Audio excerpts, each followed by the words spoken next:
रामगढ़ उपचुनाव नतीजों का रुझान आने लगा है और पांचवें राउंड की गिनती की अगर बात करें तो एनडीए की प्रत्याशी सुनीता चौधरी लगभग 34,000 मतों से आगे चल रही है। और यही वजह भी रही है कि झारखंड विधानसभा बजट सत्र के दौरान आजसू पार्टी के सुप्रीमो सुदेश कुमार महतो ने मिठाइयाँ बांटकर खुशी का इजहार किया है और साथ ही साथ हेमंत सोरेन सरकार पर निशाना साधते हुए कहा कि सरकार की गलत नीतियों का जो ठीकरा है वो कहीं ना कहीं जनता ने इस चुनाव में फोड़ा है। और यही वजह भी रही है कि अब तक जो झारखंड में मुख्यमंत्री हेमंत सोरेन की सरकार के अस्तित्व में आने के बाद जो 4 उपचुनाव हुए हैं उसमें एनडीए खेमे को निराशा हाथ लगी थी, लेकिन 5वां उपचुनाव में एनडीए प्रत्याशी को भारी जीत मिलती हुई नज़र आ रही है। और यही वजह भी है कि आजसू के साथ साथ पूरा का पूरा एनडीए खेमा जो है वो उत्साहित नज़र आ रहा है। झारखंड के रामगढ़ विधानसभा सीट पर हुए उपचुनाव का परिणाम आ जाएगा। रामगढ़ विधानसभा सीट पर मुख्य मुकाबला कांग्रेस की ममता देवी के पति बजरंग महतो और बीजेपी समर्थित आजसू उम्मीदवार और सांसद चंद्रप्रकाश चौधरी की पत्नी सुनीता चौधरी के बीच में है। वहीं इस बीच पार्टी सुप्रीमो सुदेश महतो ने हेमंत सोरेन सरकार पर हमला बोला। उन्होंने कहा कि सरकार झूठ की बुनियाद पर खड़ी है। मैं पहले कहा कि जो हम लोगों ने डिजाइन तैयार किया था और जिस रूप से हम लोगों ने नीचे तक जाने का काम किया है, लगभग कोशिश हमारी रही कि हर 10 परिवार के बीच में हमारा एक लीडर, हमारा एक प्रमुख कार्यकर्ता वहाँ खड़ा रहे और उससे वहाँ की भावनाएं उभर कर आ रही थी। और हम लोग पहले ही पता था कि एक बड़ी जीत होगी, इसीलिए मैं हर बार आपको कह रहा था कि एक बड़ा जनादेश मिलने वाला है। क्योंकि सरकारी पार्टी को और सरकार को, खासकर मुख्यमंत्री जी जिसका नेतृत्व कर रहे थे पूरे चुनाव का, उनको नेतृत्व को चुनौती देना वो साधारण नहीं था। सरकारी पूरा तंत्र, सरकारी पूरा सहयोग, सरकारी महकमा पूरा इस चुनाव में खुद को झोंका था। तो ये चुनाव कैंडिडेट टू कैंडिडेट नहीं था, ये चुनाव एक बड़ा स्वरूप में था और ये चुनाव में जनता की जीत हुई। जनता ने एक बड़ा जनादेश पार्टी के पक्ष में दिया है। सरकार के खिलाफ पंचायत में भी आजसू को जीत मिली है, ये आंकड़ा निकाल लीजिए। मैंने अपने अभियान का शुरुआत किया था उन्हीं के पंचायत से और वो हमारा कार्यक्षेत्र रहा है और कार्यक्षेत्र पर हमारे जनता पर भरोसा था और वहाँ का आंकड़ा आप देख लीजिएगा। अच्छा, अब ये सरकार के खिलाफ जो है युवाओं का गुस्सा जो था नियोजन नीति रोजगार को लेकर, लग रहा है कि उसका फायदा मिला आप लोगों को? देखो, हर चीज़ों देखो झूठ की बुनियाद पे खड़ा ये गवर्नमेंट था। मैंने शुरू ही कहा था इसकी बुनियाद झूठ से बना हुआ है और वो दिख रहा है। जैसे जैसे समय बीतेगा इसके कलर छूटते जाएंगे।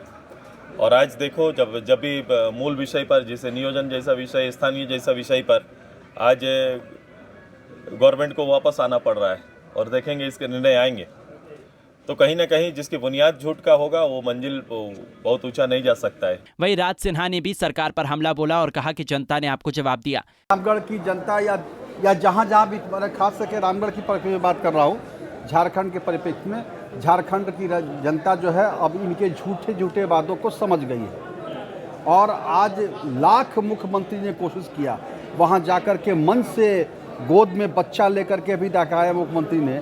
लोगों ने कहा कि अरे भाई, जिस बच्चे को माँ का दूध माँ के सीने में होना चाहिए, दूध, उसको आप माँ के दूध छुड़ा करके और मंच पर भाषा उससे राजनीतिक लाभ लेना चाह रहे हैं। छोटे बच्चे से 6 महीने के बच्चे का ये लोग राजनीतिक इस्तेमाल कर रहे थे। जनता ने जवाब दिया। मन से उन्होंने घोषणा किया जो 32 की बात करेगा वही झारखंड में राज करेगा। आप झूठे बात करते हो तो जनता ने बता दिया कि जनता सच्चाई जानती है और आपके झूठे वादों में फंसने वाली नहीं है और इनकी उल्टी गिनती शुरू हो गई है। लेकिन सर, उन्होंने ही आरोप लगाया कि बच्चे को उसकी माँ से जुदा आप लोगों ने किया था, झूठे मामले में फंसा। न्यायालय हमने सजा दिलाया क्या? न्यायालय यह उनको अगर हिम्मत है तो स्पष्ट कहे, जज के ऊपर, माननीय न्यायाधीश के ऊपर आरोप लगाए ना। भारतीय जनता पार्टी ने कैसे अलग कर दिया भाई? आपकी सरकार है, आपकी पुलिस है, रिपोर्ट होगा, जांच होगा, सब चीज़ आपकी पुलिस ने साक्ष्य प्रस्तुत किए होंगे, कोर्ट में चार्जशीट दिया होगा। हम कहाँ से जिम्मेवार हो गए? और बच्चे को माँ के गोद से अलग हटा करके आप मंच पर घुमा रहे हो, वोट के लिए राजनीति कर रहे हो। इतनी ओछी राजनीति, यह तो कोई सोचा भी नहीं था और इसलिए जनता ने उन्हें उनका सही रास्ता इस पर दिखाया है। वहीं विधायक इरफान अंसारी ने भाजपा को बधाई दी। देखिए, जब लोग जीतते हैं तो बधाई तो मिलना चाहिए। और जब हारते हैं तो क्रिटिसाइज होता है। लेकिन चलिए, जो दोनों राज्य में जो भाजपा जीती है, मैं अपनी ओर से उनको मुबारकबाद देता हूँ, बधाई देता हूँ।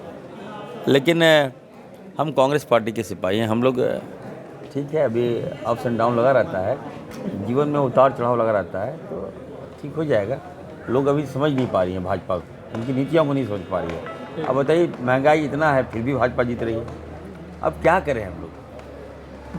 दिमाग, पब्लिक का सेंटिमेंट कहाँ जा रहा है बताइए?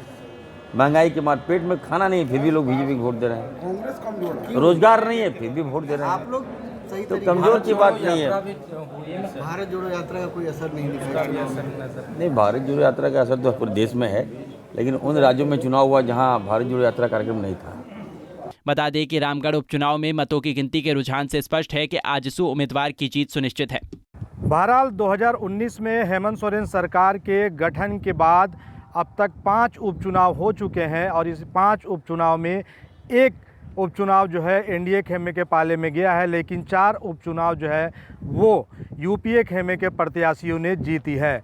इससे पहले 4 उपचुनाव जीत चुका यूपीए खेमा जो है लगातार अपने आप को गदगद महसूस कर रहा था, लेकिन वर्तमान समय में स्थानीय नीति का मुद्दा हो, नियोजन नीति का मुद्दा के साथ साथ लॉ एंड ऑर्डर का जो मामला हो, कई ऐसे मामलों को लेकर जो युवा हैं वो सड़क पर नज़र आ रहे हैं। आम लोग जो है वो कहीं ना कहीं सरकार के इस रवैये से और सरकार की गलत नीतियों के कारण नाराज़ चल रहे हैं और शायद यही वजह भी देखने को मिल रही है कि जिस तरह से जनता ने एनडीए के प्रत्याशी पर अपना भरोसा जताया है, ऐसे में अब एनडीए खेमे को ये उम्मीद है कि 2024 में हवा की जो बयार है उसमें बदलाव देखने को मिलेगा और 2024 में एनडीए खेमा जो है एक बार फिर से झारखंड के सत्ता में आसीन होगा। सुजीत कुमार, पंजाब केसरी टीवी, रांची।